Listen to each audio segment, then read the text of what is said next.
Walk into a crowded room, and your brain immediately begins evaluating the strangers around you. Within seconds, you start categorizing who you trust, who you want to avoid, and who you might want to know better. If asked how you arrive at these rapid social judgments, you would likely offer a vague rationalization. You might say you relied on your gut instinct, or that a person just felt right. Cognitive psychology rejects this premise. We lack conscious access to our own social evaluation mechanisms, leaving us to invent intuitive explanations for what is actually a rigorous, mechanical process. Forming an impression of someone is an active, computationally heavy exercise in data compression. To decide if we like someone, the human brain utilizes specific mathematical models to evaluate behavioral data. But these cognitive processors are warped by a set of predictable, systemic bugs. We can reverse engineer this cognitive pipeline step by step, tracking exactly how the brain filters raw social data down to a final evaluation. The data must pass through 3 distinct layers: extracting traits from noise, inferring the causes of behavior, and mathematically integrating the results. Recognizing this as a mechanical sequence strips away the perceived magic of human connection. Our social opinions are the direct output of hidden algorithms. The primary challenge of any novel social interaction is bandwidth, the volume of raw physical, contextual, and verbal data a person emits is too vast for the brain to process and store in real time. To prevent information overload, the raw data enters the first node of the pipeline, data compression. The brain observes scattered behaviors and compresses them into a single stable variable, a trait. By extracting a trait, the brain creates a reliable shorthand, predicting future behavior without needing to recall the heavy, raw data points that generated it. Observing behavior requires cognitive effort, so the brain speeds up the process by relying on a second compression mechanism, social categories. A category, such as an occupation, allows the brain to instantly assign a cluster of traits to a person, requiring zero direct behavioral evidence. Social categories and stereotypes are cognitively identical. They are both heuristic tools deployed for maximum processing efficiency. This auto-population relies on implicit personality theories.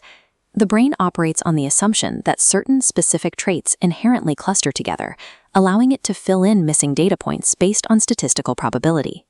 Data compression is a requirement for cognitive survival, but it ensures that our foundational impressions of other people are built on lossy summaries and assumptions, rather than an objective recording of reality. With the data compressed, the brain moves to the next node in the pipeline, where it must assign a cause to the observed behavior. This process of causal inference is called making an attribution. The covariation model is a logic gate separating behavior caused by character from environment. For an isolated anomaly, the processor routes to an external, situational attribution. For consistent behavior, it routes to an internal, dispositional attribution. The person's character is to blame. While this model predicts how a rational machine would operate, human cognitive processors systematically depart from this logic. The pipeline suffers from a pervasive bug, the fundamental attribution error. Observers consistently overestimate internal traits because the actor performing the behavior is highly visible, while the contextual forces driving their reaction are often invisible.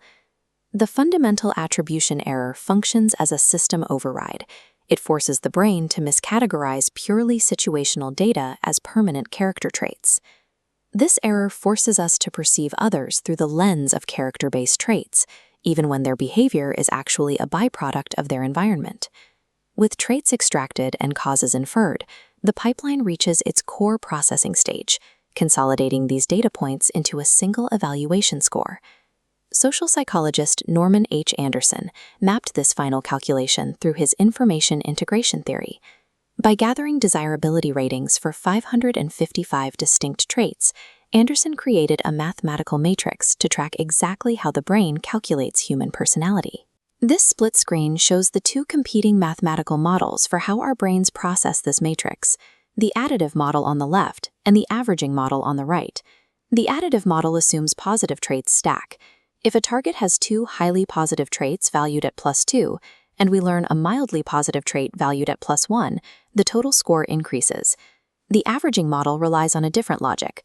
Under this model, taking those same 2 plus 2 traits and introducing a new plus 1 trait actually pulls the aggregate mean down.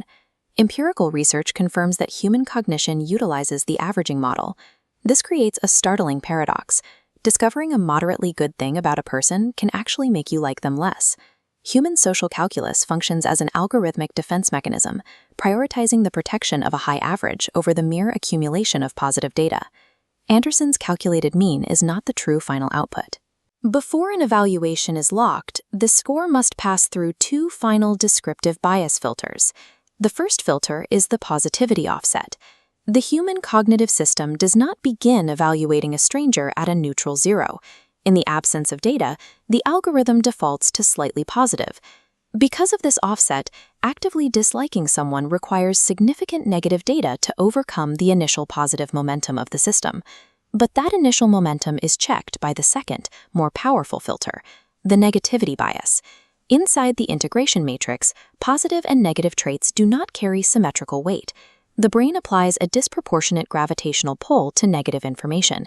An equal amount of positive and negative data will not average out to a neutral 0. The negativity bias ensures that a single bad trait exerts a much stronger pull on the final evaluation than an equivalent positive one. Our social reality is dictated by this mechanical sequence of heuristic compression, biased inference, and weighted mathematical integration.